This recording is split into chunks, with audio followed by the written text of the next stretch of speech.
Amigos, hoy vamos a ver un video de cómo Dani se explica que le gustas mucho y que le den muchos likes. Amigos, que empiece el video.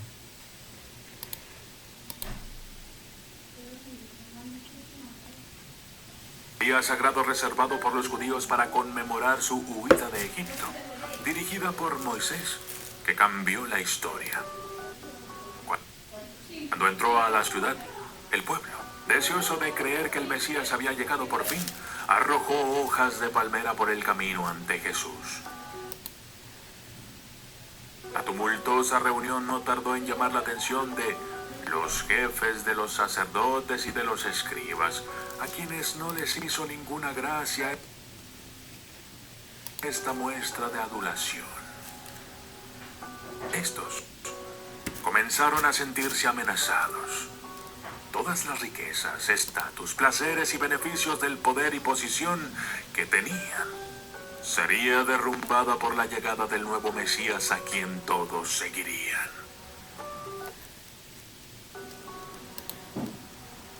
En la época en que Jesús entró a Jerusalén con tanta aclamación, Roma controlaba el mundo conocido. Normalmente, les resultaba pragmático utilizar a los príncipes y reyes locales como apoderados para gobernar en su nombre. Pero aquel fatídico día, el procurador romano Poncio Pilato, que gobernó entre el 26 y el 36 después de Cristo, estaba al mando. Pilato fue uno de los 3 personajes clave que figuran en el complot para matar a Jesús.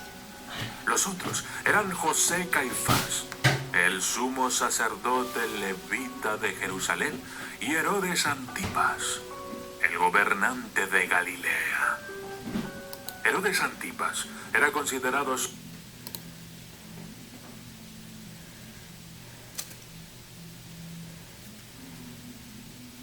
solo un medio judío, porque sus antepasados eran de Edom, en lugar de Israel. El padre de Herodes, Herodes el Grande, habría sido el responsable de la fabulosa construcción del Templo de Jerusalén, cuyos edificios exteriores aún estaban construyendo cuando llegó Jesús. Probablemente, Jesús estaba llamando específicamente a José Caifás y a Herodes Antipas como hipócritas. ¿Por qué? Construyen los sepulcros de los profetas y adornan los sepulcros de los justos. Y dicen, si hubiéramos estado en los días de nuestros padres, no habríamos participado con ellos en la sangre de los profetas. Por tanto, sed testigos de que sois hijos de los que mataron a los profetas. La tumba a la que se enfrentaba era el templo de Jerusalén, que se había construido para albergar el Arca de la Alianza, una reliquia sagrada construida por Moisés. Las palabras de Jesús sugieren que era la sangre del profeta Moisés la que goteaba de los antepasados de Caifás y Antipas. José Caifás descendía del tercer hijo de Israel, Leví. Los antepasados de Herodes Antipas procedían de Edom, donde nació Reuel, el suegro de Moisés. Se cree que Moisés habría sido asesinado por Reuel y Leví en la montaña de Dios. Reuel, también mago formado en Egipto, utilizó el hipnotismo y la persuasión para manipular a los hijos de Israel y conseguir el poder que había buscado durante toda su vida adulta. Leví y sus descendientes, los escribas levitas, encubrieron el homicidio mediante su cuidadosa e implacable edición de las primeras partes de la Biblia. La singular educación de Jesús le permitió identificar evidencias significativas de la magia egipcia dentro de la historia oficialmente sancionada de Moisés. Historias como la sospechosa y repentina reanimación de Moisés, ayudado por Ur y Aarón, apoyando su bastón mágico, mientras se libraba la batalla con los amalecitas. ¿Estás en posición? Estoy en ello. Entonces, la probabilidad de que esta impresionante hazaña fuera una ilusión perpetuada por el uso de la persuasión no habría sido pasada por alto por Jesús.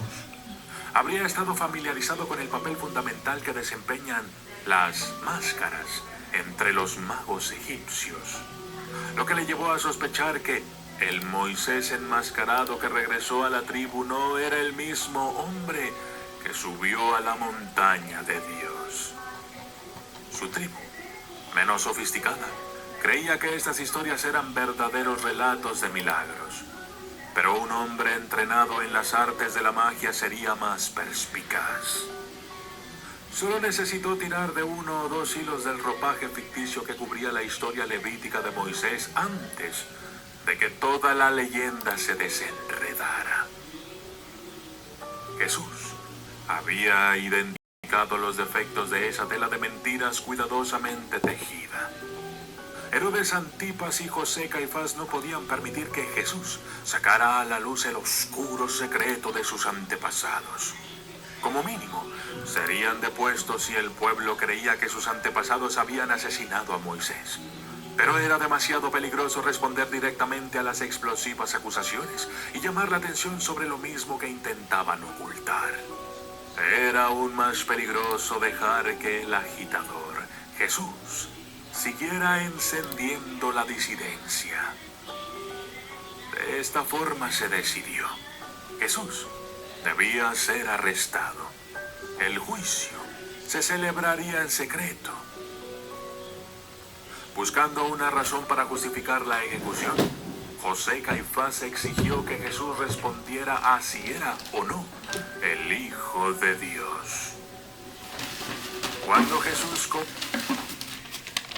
confirmó su afirmación, Caifás escandalizó a sus